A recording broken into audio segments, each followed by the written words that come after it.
আলাইকুম। আজ class 9-এ life সায়েন্সের ক্লাসে আজ আমরা কলা বা টিস্যু সম্পর্কে আলোচনা করব। আমরা আগের ক্লাস অর্থাৎ যখন তোমাদের ক্লাস চালু হয়েছিল অফলাইনে, স্কুল যখন খোলা ছিল, আমরা কোষীয় অঙ্গাণু কোষ পুরোটা আলোচনা করেছি। কোষ পুরোটা আমরা পড়েছি, তারপরে শুধু কলা বাকি ছিল। কলাটা আবার আলোচনা করা হবে। কোষে আমরা কি জেনেছি যে কোষ কাকে বলে? কোষ হচ্ছে জীবের গঠনগত কার্যগত একক।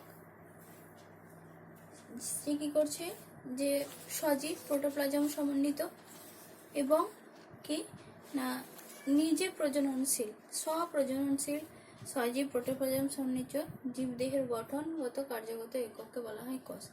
তাহলে কোষ, প্রত্যেকটা কোষ কিন্তু সজীব এবং নিজে থেকে আরেকটা কোষকে উৎপন্ন করার ক্ষমতা রাখে, অর্থাৎ তার প্রজনন ক্ষমতা রয়েছে, তো তাকে কোষ বলে। ঠিক কোষের সমষ্টিকে বলা হয় কলা।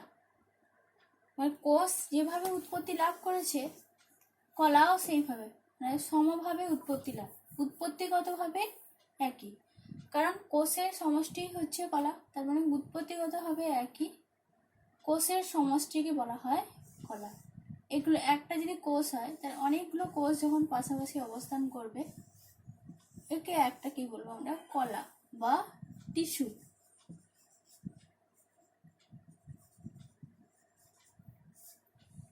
টিস্যু বলা হয় কলা বা টিস্যু। এই কলা প্রধানত দুই প্রকারের হয়।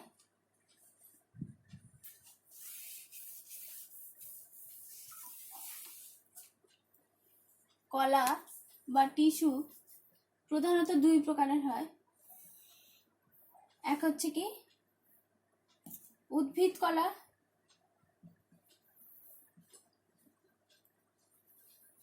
একটা হচ্ছে কি প্রাণী কলা।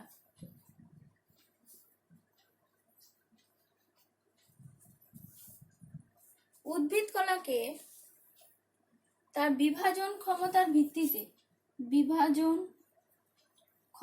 ভিত্তিতে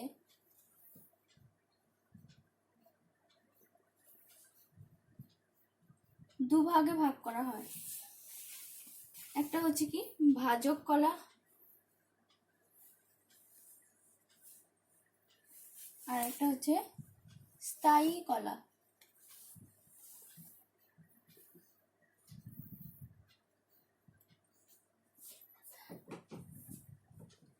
স্থায়ী কলাকে আবার তার গঠনের ভিত্তিতে দুভাগে ভাগ করা হয়।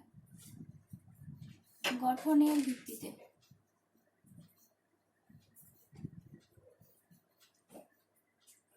কি একটা হচ্ছে কি সরল স্থায়ী কলা,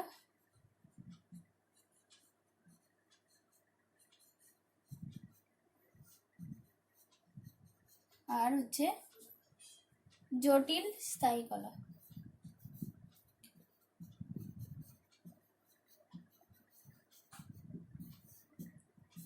জটিল স্থায়ী কলা। সরল স্থায়ী কলাকে আবার তিন ভাগে ভাগ করা হয়। একটা হচ্ছে কি প্যারেনকাইমা,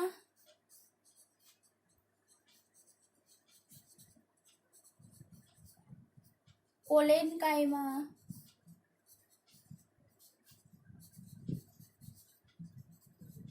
স্ক্লেরেনকাইমা।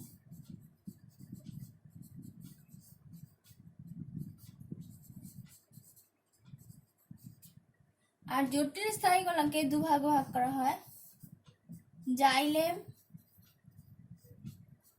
আর ফ্লোয়েম। ঠিক আছে, এটা হচ্ছে উদ্ভিদ কলার ভাগ। আমরা এই ভাগগুলো জেনেছি, আবার প্রত্যেকটা বিবরণ সম্পর্কে এবং তার কাজ সম্পর্কে আমরা জানব।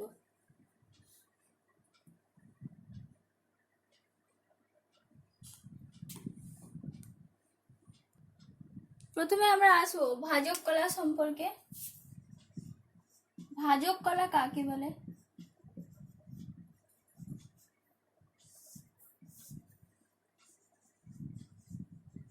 আমরা বিভাজন ক্ষমতার ভিত্তি থেকে ভাগ করেছিলাম ভাজক কলা আর স্থায়ী কলা। ভাজক কলা কাকে বলে?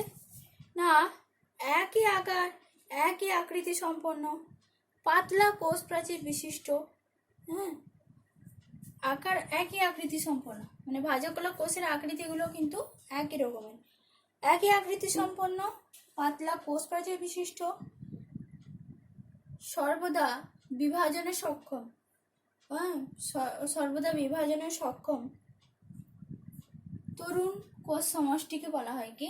ভাজক কলা। যদি ভাজক কলা এটা হয়, তো ভাজক কলার কোষের যে আয়তন আকার, সব কোষের আয়তন আকার কিন্তু একই রকমের হয়।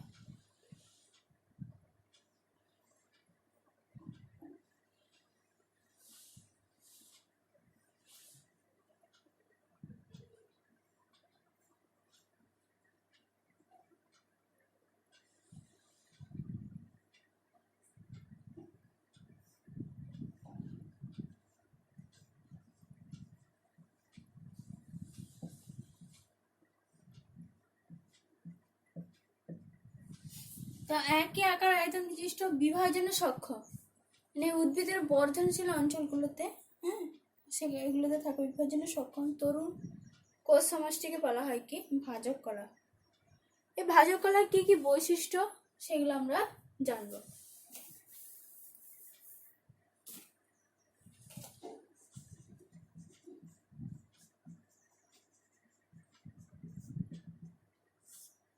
কি বৈশিষ্ট্য? ভাজক কলা কোষগুলি কি হয়? একই আকৃতি সম্পন্ন হয়, হ্যাঁ, দৈর্ঘ্য প্রস্থ এদের সমান হয়, ছোট এবং দৈর্ঘ্য প্রস্থ সমান হয়,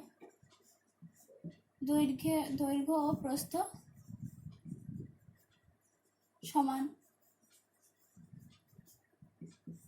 দ্বিতীয় নম্বর কি? না, কোষগুলি কোষের কোষ প্রাচীর খুব পাতলা হয়, কোষ প্রাচীর পাতলা।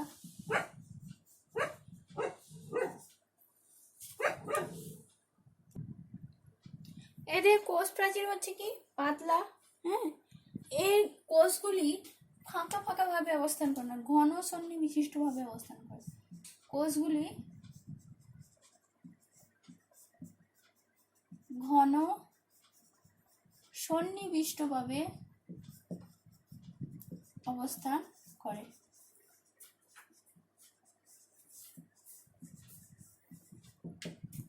আর কি? বিভাজনে সক্ষম হয়।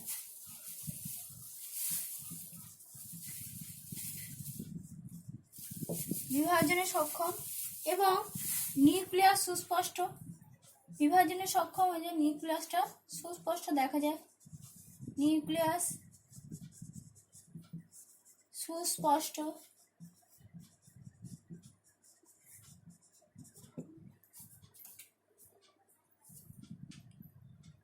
আর এই কোষের মধ্যে কোনো বড় বড় ভ্যাকুয়াল থাকে না, কোষ কূপ থাকে না, আর কোষগুলি সর্বদাই বিভাজনে সক্ষম হয়।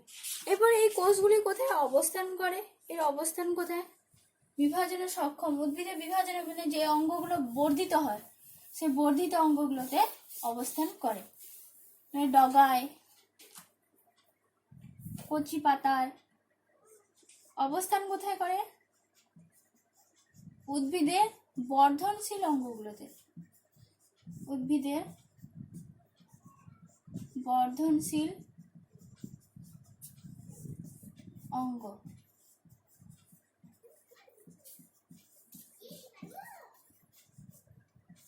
গুলোতে অবস্থান করে। এই অবস্থান অনুযায়ী ভাজক কলাকে, এই অবস্থান অনুযায়ী ভাজক কলাকে 3 ভাগে ভাগ করা হয়। ভাজক কলার অবস্থান অনুযায়ী ভাজক কলাকে 3 ভাগে ভাগ করা হয়। একটা হচ্ছে কি? অগ্রস্থ ভাজক কলা, পার্শ্বস্থ ভাজক কলা,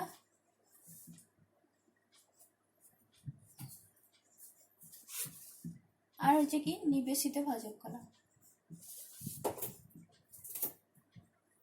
অগ্রস্থ ভাজক কলা, পার্শ্বস্থ ভাজক কলা আর হচ্ছে নিবেশিত ভাজক কলা। অগ্রস্থ ভাজক কলা কাকে বলে? তাহলে যে ভাজক কলা কি হয় অগ্রভাগে অবস্থান করে, উদ্ভিদের কাণ্ডের তারা অগ্রভাগে অবস্থান করে তাকে অগ্রস্থ ভাজক কলা হয়। যে পাশে অবস্থান করে, কাণ্ডের পাশে অবস্থান করে, যে কাণ্ডের দৈর্ঘ্য বৃদ্ধি, প্রস্থ বৃদ্ধি করে, প্রস্থ বৃদ্ধি করে, এগুলোতে যে অবস্থান করে এগুলোকে বলা হয় পার্শ্বস্থ ভাজক কলা। এবং নিবেশিত ভাজক কলা যেগুলো মাঝে অবস্থান করে তাকে বলা হয় কি নিবেশিত ভাজক কলা।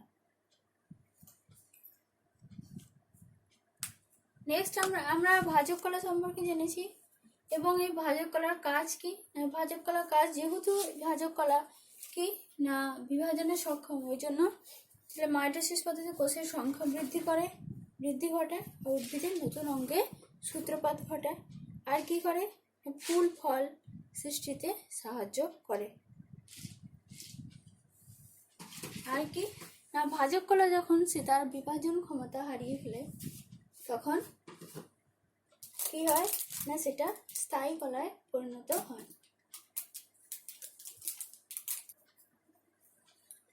স্থায়ী কলা কাকে বলে?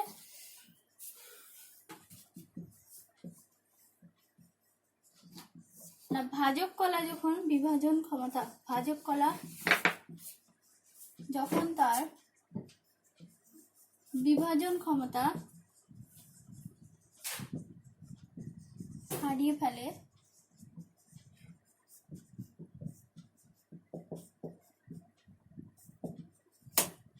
তখন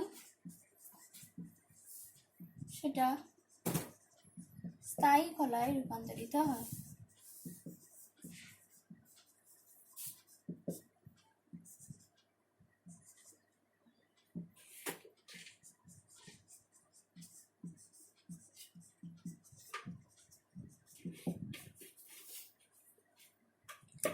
এই স্থায়ী কলার কি বৈশিষ্ট্য?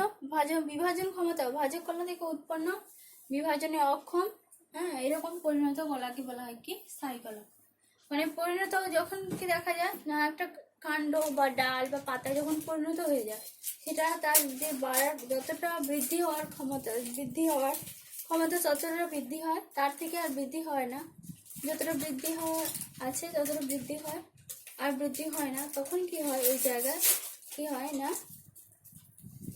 স্থায়ী কলা অবস্থান করে। যেমন গাছের গুঁড়ি যা বৃদ্ধি হওয়ার যতটা হয় তারপরে দেখা যায় কি গুঁড়িটা একই রকম রয়েছে, তার মানে ওইখানে কি হচ্ছে আর বৃদ্ধি হচ্ছে না, গুঁড়ির বৃদ্ধি হচ্ছে না, তার মানে ওইখানে স্থায়ী কলা অবস্থান করে। যেমন যখন ফল কচি অবস্থা থাকে এবং তখন সেটা ভাজক কলা অবস্থান করে, তারপরে যখন ফল আস্তে আস্তে বড় হয় তার একটা নির্দিষ্ট বৃদ্ধি আছে, তারপর তার থেকে আর বেশি বড় হয় না, তারপর সেটা পাকতে শুরু করে। তো এই পাকা ফল গাছের যে পাকা ফলের ত্বকে এগুলোতে স্থায়ী কলা অবস্থান করে, তখন আর সেখানে ভাজক কলা অবস্থান করে না, ওই ভাজক কলাগুলো সে তার বিভাজন ক্ষমতা হারিয়ে ফেলে। তাহলে স্থায়ী কলা কোথায় অবস্থান করে? স্থায়ী কলা হচ্ছে মূল কাণ্ড পাতা প্রায় সব অঙ্গেই কিন্তু স্থায়ী কলা অবস্থান করে। এই স্থায়ী কলা কি কি বৈশিষ্ট্য আমরা দেখতে পাই?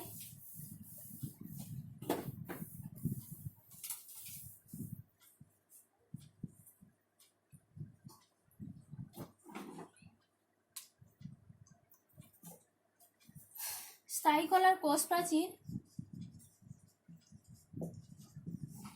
পুরু ও পাতলা দুই হতে পারে,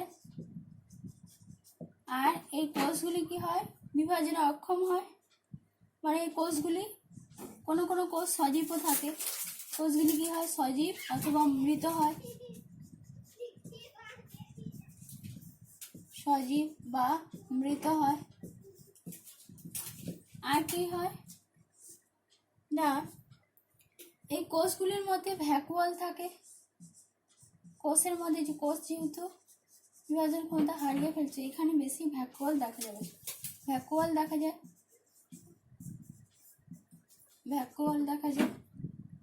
ভ্যাকুয়াল থাকে। আর কি দেখা যায় এখানে কোষান্তর রন্ধ্র দেখা যায়, মানে কোষগুলি সমানভাবে অবস্থান করে না, মাঝে মাঝে ফাঁক দেখা যায়, যেটাকে বলা হয় কি কোষান্তর রন্ধ্র। কোষান্তর রন্ধ্র থাকে।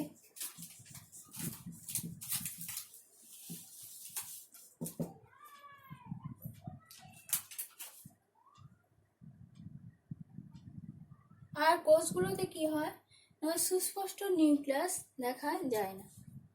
সুস্পষ্ট নিউক্লিয়াস কিছু কিছু কোষে দেখা যায়, তবে বেশিরভাগ কোষেই কিন্তু সুস্পষ্ট নিউক্লিয়াস দেখা যায় না। নেক্সট হচ্ছে স্থায়ী কলার কাজ। স্থায়ী কলার কাজ কি?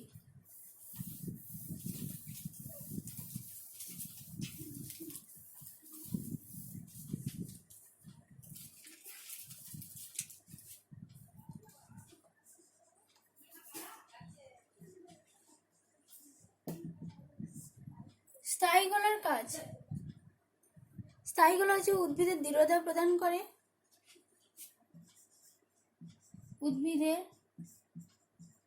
দৃঢ়তা প্রদান করে।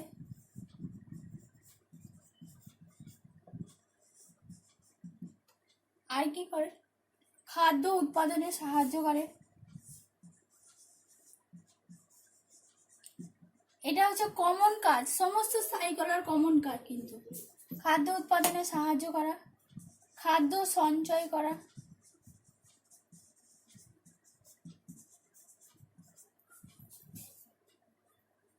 খাদ্য ও জল সংবহনে অংশগ্রহণ করা, খাদ্য ও জল সংবহন করা, এইগুলো হচ্ছে স্থায়ী কলার কাজ। এরপর হচ্ছে স্থায়ী কলার প্রকারভেদ। স্থায়ী কলাকে 3 ভাগে ভাগ করা হয়। আমরা আগে প্রকারভেদ করেছি, প্যারেনকাইমা, কোলেনকাইমা আর হচ্ছে স্ক্লেরেনকাইমা। স্থায়ী কলাকে প্রধানত 2 ভাগে ভাগ করা হয়, সরল স্থায়ী কলা আর হচ্ছে জটিল স্থায়ী কলা। সরল স্থায়ী কলা হচ্ছে প্যারেনকাইমা, কোলেনকাইমা আর স্ক্লেরেনকাইমা। আর জটিল স্থায়ী কলা হচ্ছে কি জাইলেম আর ফ্লোয়েম। এবার আমরা সরল স্থায়ী কলাগুলো সম্পর্কে আমরা জানব।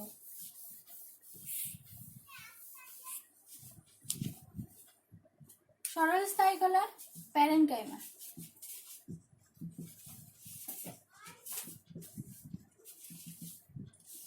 এই প্যারেনকাইমা স্থায়ী কলা কোথায় অবস্থান করে?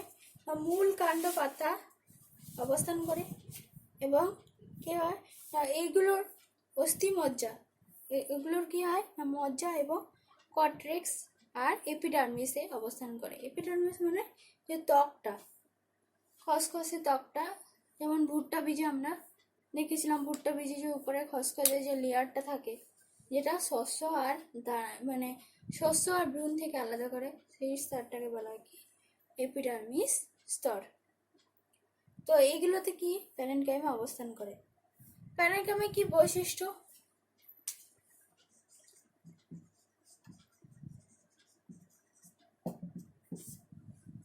প্যারেনকাইমা কোষগুলি সজীব। এই কলায় কোষান্তর রন্ধ্র থাকে। আর কি না, কোষগুলো খুব পাতলা হয় সজীব হওয়ার জন্য এবং নিউক্লিয়াস হয় সুস্পষ্ট দেখা যায়। পরিণত কলায় কোষে থাকে প্রোটোপ্লাজম আর কোষ প্রাচীরে কিন্তু কূপ থাকে না, কারণ এই প্যারেনকাইমা কলাটা সজীব হওয়ার জন্য কোনো কূপ থাকে না। এর কাজ কি? এর কাজ হচ্ছে খাদ্য উৎপাদন, খাদ্য সঞ্চয়, জল ও খাদ্য সংবহনে সাহায্য করা। নেক্সট হচ্ছে কি কোলেনকাইমা।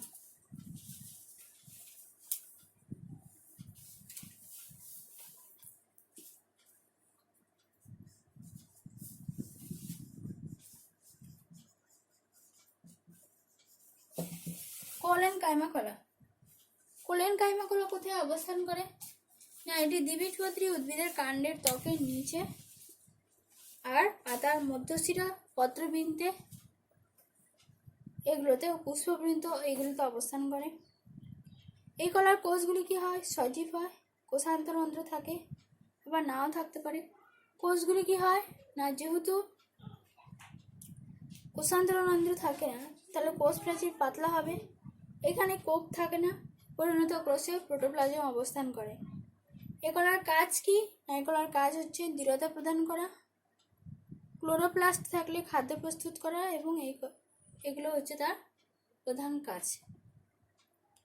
নেক্সট হচ্ছে কোলেন কাইমা। তার মানে এখানে আমরা জানলাম কোলেন কাইমা আর প্যারেন কাইমা, এগুলো দুটো কিন্তু সজীব স্থায়ী কলা, এদের মধ্যে কোনো কূপ থাকে না। তারপরে হচ্ছে স্ক্লেরেন কাইমা।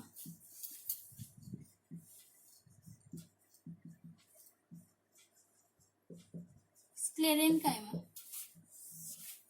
স্ক্লেরেন কাইমা কি? স্ক্লেরেন কাইমা হচ্ছে এটা কোথায় অবস্থান করে? এটি একবীজপত্রী উদ্ভিদের নালিকা মান্ডিল অর্থাৎ জাইলেম আর ফ্লোয়েম যখন একসাথে থাকে তখন যেটাকে বলা হয় কি নালিকা মান্ডিলের চারপাশে অবস্থান করে, আর দ্বিবীজপত্রী উদ্ভিদ নালিকা মান্ডিলের টুপিতে অবস্থান করে। এই কলার বৈশিষ্ট্য কি হবে না, এই কলা হচ্ছে কি না প্যারেনকাইমা কোলেনকাইমের মতো কিন্তু সজীব নয়। এই কলা কি না মৃত থাকার জন্য এর প্রশান্ত রন্ধ্র থাকে। এই কলা সমানভাবে স্থূল এবং দৃঢ় হয়। পরিণত কোষে এর কোনো প্রোটোপ্লাজম থাকে না, যেহেতু মৃত কলা ওই জন্য এর কোনো প্রোটোপ্লাজম থাকে না। এর কোষ প্রাচীরে কোষ কূপ থাকে। এর কাজ কি না দৃঢ়তা প্রদান করা, এই কলার প্রধান কাজ। নেক্সট আছে কি জটিল স্থায়ী কলা। নেক্সট আমরা জানবো জটিল স্থায়ী কলা। জটিল স্থায়ী কলাকে দুভাগে ভাগ করা হয়।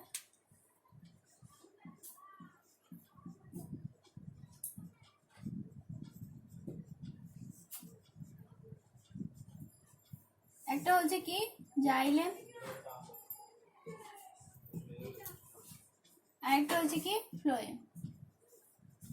এই জাইলেম আর ফ্লোয়েমের আবার ভাগ রয়েছে, কি কি না ট্রাকিট, ট্রাকিয়া, জাইলেম প্যারেনকাইমা,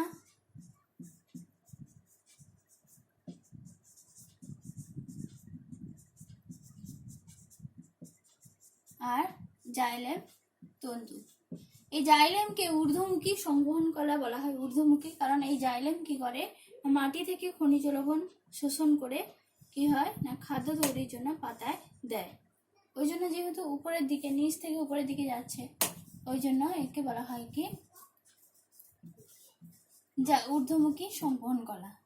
আর কি না জাইলেমের যে ট্রাকিট, ট্রাকিয়া, জাইলেম প্যারেনকাইমা, জাইলেম তন্তু, এই যে চারটা উপাদান রয়েছে, এই চারটা উপাদানের মধ্যে জাইলেম, ট্রাকিট, ট্রাকিয়া, জাইলেম তন্তু এই তিনটে উপাদানে কিন্তু মৃত, ঠিক আছে। শুধুমাত্র জাইলেম প্যারেনকাইমাটা সজীব।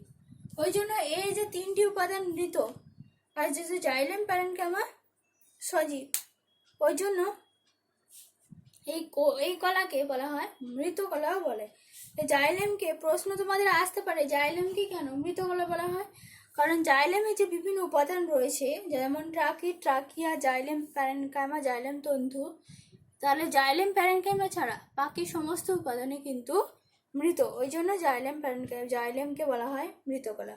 এর কাজ কি না মূলরোম দ্বারা শোষিত জল ও জলে দ্রবীভূত খনিজ লবণ ঊর্ধ্বমুখী সংবহন ঘটে, ওই জন্য এদেরকে ঊর্ধ্বমুখী সংবহন কলা বলা হয়। নেক্সট আছে কি ফ্লোয়েম।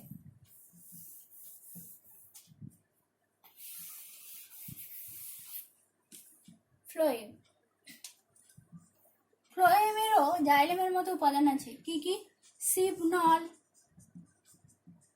সঙ্গী কোষ, ফ্লোয়েম প্যারেনকাইমা,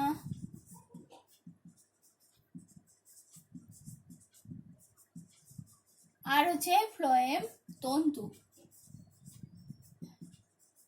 এই উপাদানগুলো থাকে, চারটে উপাদান থাকে।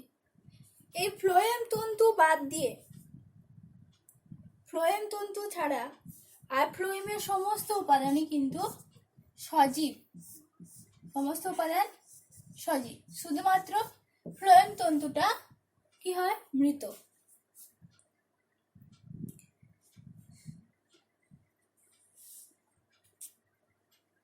শুধুমাত্র ফ্লোয়েম তন্তুটা মৃত। ঠিক আছে, ওই জন্য এই কলাকে বলা হয় সজীব কলা। আর এর কাজ হচ্ছে কি, খাদ্য নিম্নমুখে, মানে পাতায় যে খাদ্যটা তৈরি হয় সেটা নিম্নমুখে পরিবহন করা। এই জন্য একে ঊর্ধ্বমুখী এবং নিম্নমুখী হয়, এবং এই জন্য একে উভমুখী সংবহন কলা বলে। এতটা পর্যন্ত তোমাদের উদ্ভিদ কলা সম্পর্কে পড়ানো হলো। নেক্সট ক্লাসে আমরা প্রাণী কলা এবং বিভিন্ন অঙ্কগুলো সম্পর্কে জানবো। ঠিক আছে, কারো যদি অসুবিধা হয় আমাকে জিজ্ঞাসা করুন।